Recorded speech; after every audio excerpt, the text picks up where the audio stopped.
National Football League, they play more often than anyone. It's the Bears and the Packers.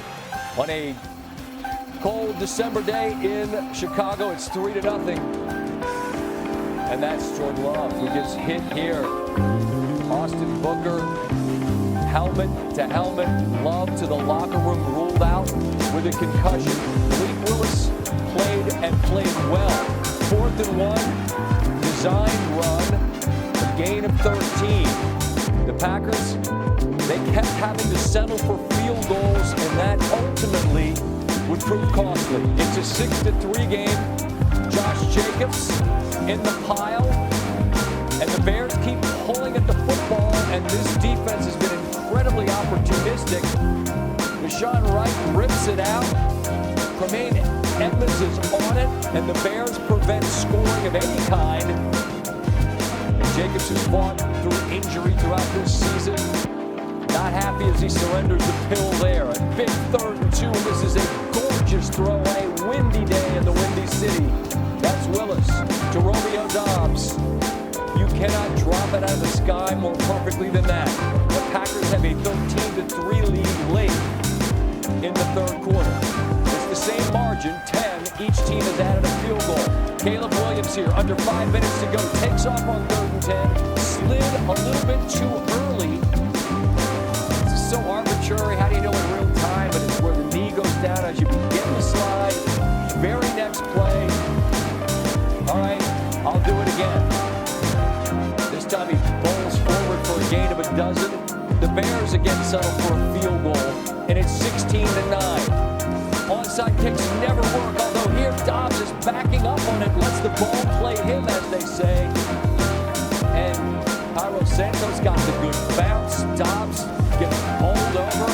Josh Blackwell is on it, and the Bears have an opportunity. About a minute to go. Across the middle.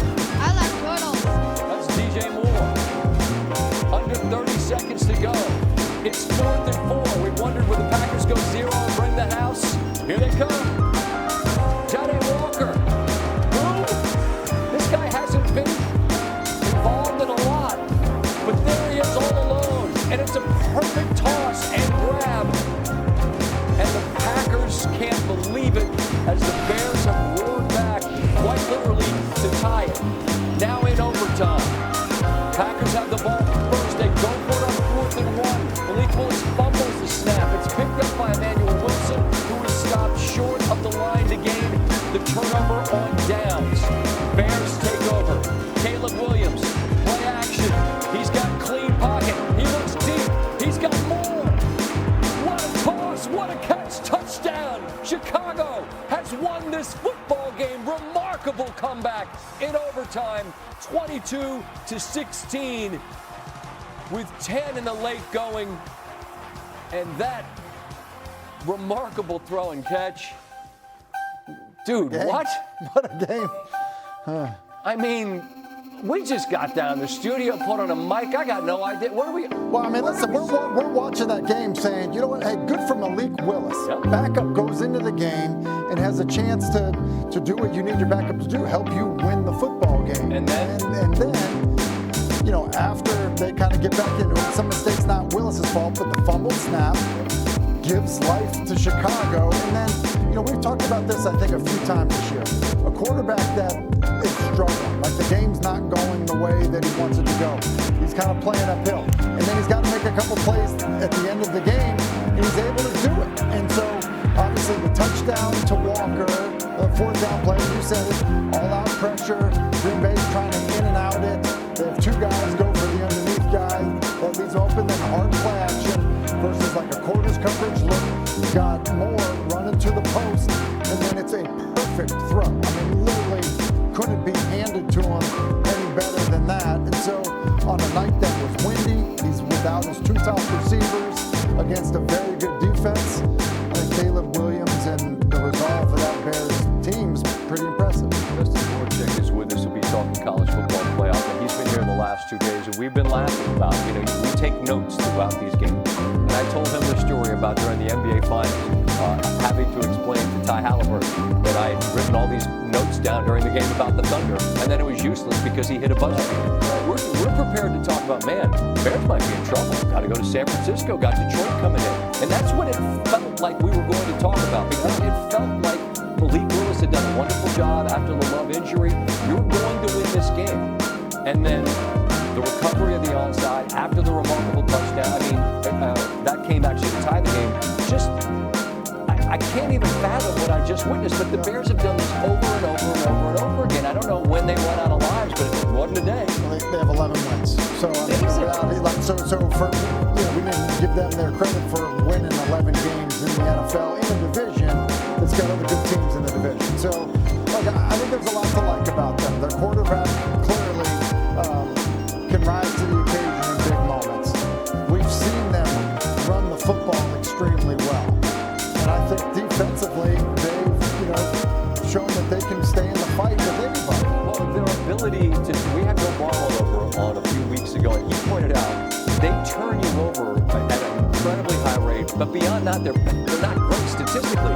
But so what? I mean, I'm happy to give up yards if I can rip the ball out inside the 5-yard line, but just, this is a two-pronged thing, because not only do they win this, but this sends Green Bay somewhat reeling. You've got Baltimore, who they're fighting for their lives. Minnesota is out of it, but this is a game that if you win it, you feel like you're in charge of things, and now they find themselves on a very different playoff path. Totally different playoff path, because yes, the challenge ahead of them, and oh, by the way, your quarterback left the game because of a concussion. That's not something he can tough through.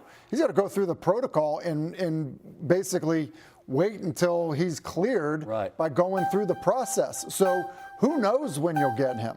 Like, you know, I mean, they did play on a Saturday. That obviously helps in terms of playing the next week. But, yeah, because you could be starting Malik Willis playing for your playoff life, and he looked like he got a little dinged up in the game. Surely, they took a shot there late, and he ended up landing on his shoulder after the game was tied, and then they fumbled that 4th and 1 snap in overtime. And I think there's some parallels to be drawn between this year's Chicago team and last year's Washington team, where they keep winning games in close games, lucky, however you want to frame it, but at some point you win enough games, no one's taking 11 wins away from you, and you're talking about being a playoff team. How much belief is sown from the way they continue to win these games and put themselves in a place where they're going to have a chance to win more significant? I think especially something like this, because everyone in that locker room knows the magnitude of this game. They know that they were going to the Niners next week. They know that they were going to see Detroit week 18. They know that stuff.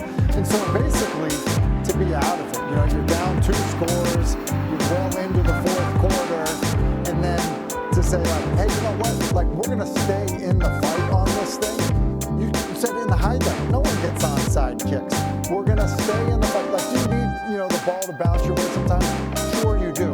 But if you are trusting the people that are part of the process, the head coach, the quarterback, those guys, and even other leadership that's on their team. You think of some of the guys on both sides of the ball. So, yeah, I think that it's a team. I think you can feel a little bit like Denver that way. There's a confidence about them, because that's what the head coach is selling to them, and it's working. The Green Bay game, by the way, next week against Baltimore is a Saturday game, meaning Love will not have an extra day in protocol to try to, as you say, you can't tough it out, right? Like, not like there's a shot for that one. So it's a gutting loss for the Packers.